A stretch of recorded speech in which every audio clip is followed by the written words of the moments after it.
అగ్రరాజ్యం అమెరికాకు ఆయుధ గండం పొంచి ఉందా? ఇరాన్తో యుద్ధం అగ్రరాజ్యం అమ్ముల పొదని ఖాళీ చేసిందా అంటే అవునని అంటున్నాయి అంతర్జాతీయ రక్షణ వర్గాలు. ఇరాన్తో జరిగిన 38 రోజుల భీకర యుద్ధం అమెరికా రక్షణ సామర్థ్యాన్ని దెబ్బతీసిందన్న చర్చ మొదలైంది. భవిష్యత్తులో చైనాను ఎదుర్కోవడానికి దాచుకున్న అత్యంత శక్తివంతమైన లాంగ్ రేంజ్ మిజైళ్లను ఇరాన్ పైనే వాడేయడంతో ఇప్పుడు పెంటగాన్ టెన్షన్లో పడింది. అసలు అమెరికా దగ్గర ఎన్ని క్షిపణులు మిగిలాయి? ఈ యుద్ధం వల్ల అగ్రరాజ్యానికి జరిగిన నష్టం ఎంత? దీనిపై సాక్షి స్పెషల్ స్టోరీ. ఇరాన్ యుద్ధం అమెరికాకు ఊహించని ఆర్థిక రక్షణ భారాన్ని మిగిల్చింది. కేవలం 38 రోజుల పోరాటంలో అమెరికా తన దగ్గర ఉన్న కీలక ఆయుధ సంపత్తిని భారీగా కరిగించేసింది.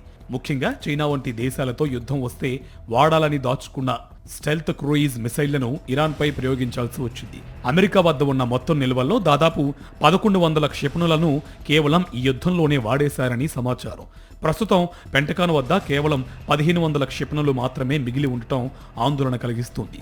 అంతేకాదు ఒక్కొక్కటి $4 మిలియన్ ఖరీదు చేసే 1200 పేట్రియాట్ ఇంటర్సెప్టర్లను కూడా వాడేశారు. ఏడాదికి ఉత్పత్తి చేసే సంఖ్య కంటే 10 రెట్లు ఎక్కువగా అంటే 1000 టోమాహాక్ మిసైళ్లను ప్రయోగించడంతో స్టాక్ వేగంగా పడిపోయింది. ఈ కొరత వల్ల ఏషియా, యూరప్ దేశాల్లో మోహరించిన ఆయుధాలను అమెరికా వెనక్కి రప్పిస్తుంది. ఇది రష్యా, చైనా వంటి ప్రత్యర్థులకు అవకాశంగా మారుతుందన్న భయం వ్యక్తమవుతుంది. మరోవైపు ఈ యుద్ధం వల్ల జరిగిన ఆర్థిక నష్టం అక్షరాల $35 బిలియన్ ఉంటుందని అంచనా. అంటే రోజుకు దాదాపు $1 బిలియన్ అమెరికా తగలేసింది. యుద్ధం ఆగిపోయినా ఖాళీ అయిన అమ్ముల పొదిని మళ్లీ నింపడానికి సంవత్సరాల సమయం పడుతుందని సెనేటర్లు హెచ్చరిస్తున్నారు.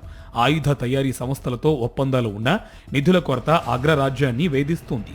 వైట్ హౌస్ మాత్రం తమ దగ్గర తగినంత ఆయుధ సంపత్తి ఉందని పైకి చెబుతున్నా అంతర్గతంగా మాత్రం పెంటగాన్ అధికారులు భవిష్యత్తు సవాళ్లపై ఆందోళన చెందుతున్నారు.